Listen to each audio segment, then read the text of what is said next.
Olá, meus amados, minhas amadas do Senhor, graça e paz a todos. Nós vamos dar continuidade no estudo que nós estamos fazendo no livro de Atos dos Apóstolos. Pegue sua Bíblia, abra no livro de Atos dos Apóstolos, capítulo 1. Nós já fizemos a primeira parte, e a primeira parte nós destacamos do verso 1 ao verso 8, e agora nós vamos trabalhar no verso 9 ao verso 11. São somente 3 versículos. Então, o livro de Atos é um dos livros mais importantes do Novo Testamento.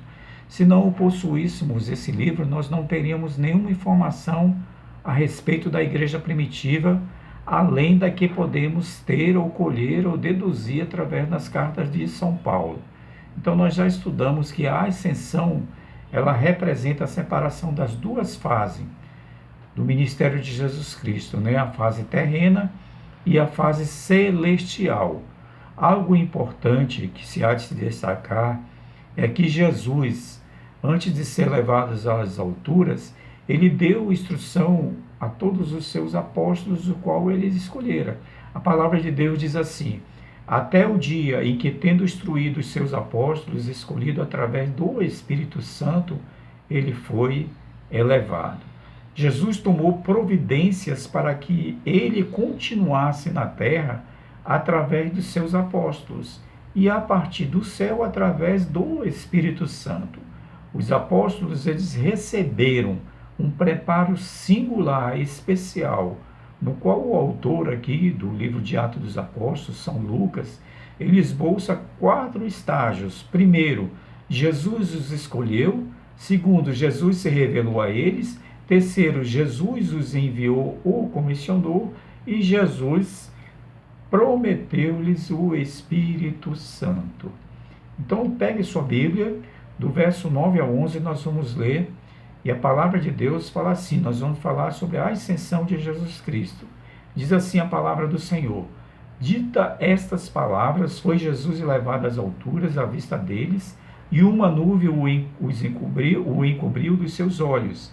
E, estando eles com os olhos fitos no céu, enquanto Jesus subia, eis que 2 varões vestidos de branco se puseram ao lado deles e lhes perguntaram: varões galileus, por que estáis olhando para as alturas?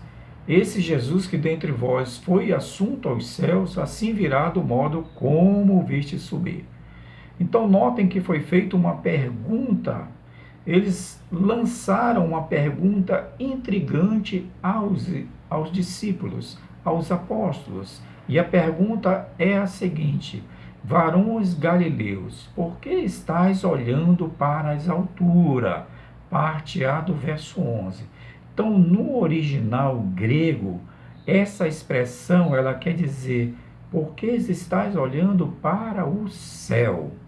Aqui na repreensão que é feita pelos anjos, por esses varões vestidos de branco, revela que os apóstolos não deviam ser vasculhadores do céu, ficarem olhando simplesmente parado, olhando para os céus, sim, que eles tinham uma missão a cumprir. Em primeiro lugar, Jesus voltará. Olha a atenção que esses varões de branco estavam chamando ele. Em primeiro lugar, chamando a atenção deles, em primeiro lugar, Jesus voltará. Esse Jesus que dentre vós foi assunto aos céus, assim virá do modo como o vistes subir. É a parte B do verso 11, né? Então, a implicação disso é que eles não o trarão de volta olhando para o céu, ficarem olhando para as alturas, ficarem observando de forma saudosa o Jesus que se foi assunto aos céus. Jesus se foi e ele voltará no seu próprio tempo. Então precisamos ter um cuidado em nossa interpretação quando se diz esse mesmo Jesus e do mesmo modo. Então, assim, só é possível discernir as semelhanças e diferenças entre a ascensão e a parousia. Quando você ouvir essa palavra parousia, você vai entender que é a segunda volta do Senhor.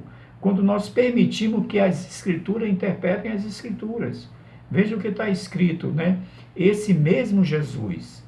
Então, certamente indica que a sua vinda será pessoal. O Filho eterno, ainda que em posse da natureza e do corpo humano glorificado. E do mesmo modo como indica que sua vinda também será visível e gloriosa.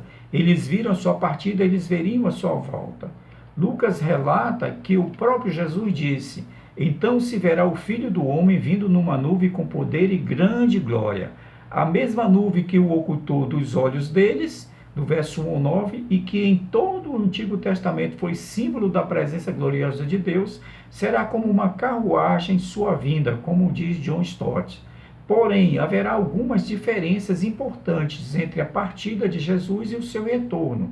Né? A sua volta ela será pessoal, mas ela não será vista por poucos, como na ascensão. Mas quando ele voltar, todo o olho verá, é o que a palavra de Deus. E em vez de voltar sozinho como partiu, milhões de santos, humanos e angelicais formarão a sua comitiva, né? E em vez de ser uma volta restrita ao local, a palavra de Deus diz: lá está, o eilo aqui, será assim como um relâmpago, fuzilando, que brilha de uma a outra extremidade do céu. Glória a Deus. Então, qual a missão dos escolhidos? Por que estás olhando para as alturas? A terra e não o céu deveria ser o centro das preocupações de um escolhido de Deus. Eles tinham sido chamados para serem testemunhas, não observadores do céu. A visão que deveriam era de ter de uma visão de compaixão pelo mundo perdido que precisava conhecer o Evangelho de Deus. Então, para a nossa reflexão, o mesmo vale para nós. A curiosidade sobre o céu e seus habitantes, a especulação sobre profecias e o seu cumprimento, a obsessão por tempos e épocas, trata-se de aberrações que nos desviam da missão dada por Deus.